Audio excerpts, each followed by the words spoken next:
గొర్రెల స్కామ్ లో దూకుడు ఈడీ పెంచింది. ఈ నేపథ్యంలో పశుసంవర్ధక శాఖ కార్యాలయానికి ఈడీ అధికారులు చేరుకున్నారు. 10 వివరాలతో సమాచారం కావాలని ఈడీ ఇప్పటికే లేఖ రాసింది. గొర్రెల పంపిణీ స్కామ్ పై ఇప్పటికే ఏసీబీ కేసు నమోదు చేసింది. ఏసీబీ నమోదు చేసిన కేసు ఆధారంగా ఈడీ వివరాలు కూడా కోరింది. గొర్రెల పంపిణీ స్కామ్ లో 1000 కోట్ల రూపాయలు అక్రమాలు జరిగినట్లు ఏసీబీ గుర్తించింది. ఈ స్కామ్ కు సంబంధించి 6గురిని ఇప్పటికే పోలీసులు అరెస్టు చేశారు. ఈ విషయంపై మరింత సమాచారం మా క్రైమ్ రిపోర్టర్ నిర్మల లైవ్ లో అందిస్తారు. నిర్మల, చెప్పండి, గొర్రెల స్కామ్ లో ఇప్పటికే ఈడీ దూకుడు పెంచినట్టు తెలుస్తుంది. మీ దగ్గరున్న సమాచారం ఏంటి? యశాల్ని ఇప్పటికైతే మరి గొర్రెల స్కామ్ కేసులో మాత్రము ఈడీ అధికారులు అయితే దూకుడు పెంచినట్టుగా కూడా తెలుస్తుంది. ఎందుకు అనంటే ఇప్పుడు ఏసీబీ అధికారులు విచారించిన విషయాల్లో కూడా చాలామంది ఈ స్కామ్లో పాల్పడ్డట్టుగా తెలుస్తుంది.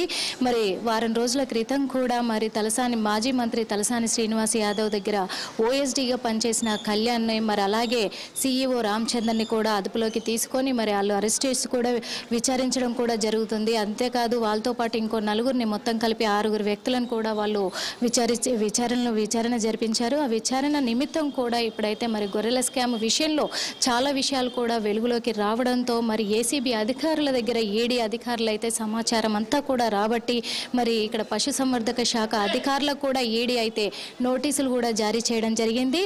10 వివరాలు కూడా మాకు అందజేయాలి అని కూడా నోటీసులో పేర్కొనడం కూడా జరిగింది. అంతేకాకుండా ఇప్పుడు మనకు అందిన సమాచారం ఇప్పుడు ఈడీ అధికారులు అయితే మరి దూకుడు పెంచి కూడా పశుసంవర్ధక శాఖ మీద కూడా ఆ శాఖలో మాత్రము ఇప్పుడు సోదాలు నిర్వహిస్తూనే ఉన్నారు. సోదాలు కొనసాగుతున్నాయి.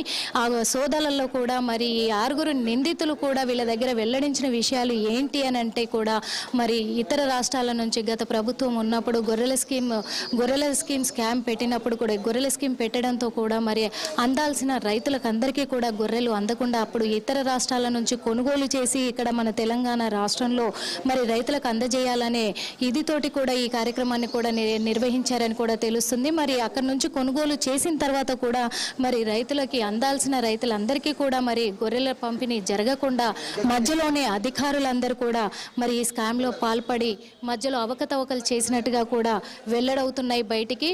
మరి దీని వెనకాల చాలా పెద్ద గత ప్రభుత్వం నాయకులు ఉన్నారు అని చెప్పేసి కూడా ఈడీ అధికారులు అయితే తెలియజేస్తున్నారు. అంతేకాదు మరి గత ప్రభుత్వంలో ఉన్న పెద్ద వాళ్ళు ఎవరైతే ఉన్నారో ఆ నాయకులు మరి వాళ్ళందరికీ కూడా ఈ సోదాలు జరిగిన తర్వాత కూడా ఈ వివరాలు బయటికి వెల్లడైనాక మరి వాళ్ళ విచారణలో తేలిన వివరాల ప్రకారం కూడా మరి వీళ్ళ పేర్లు ఎవరైనా బయటికి వస్తే మరి వాళ్ళందరికీ కూడా ఉచ్చు బిగుసుకునే అవకాశం కూడా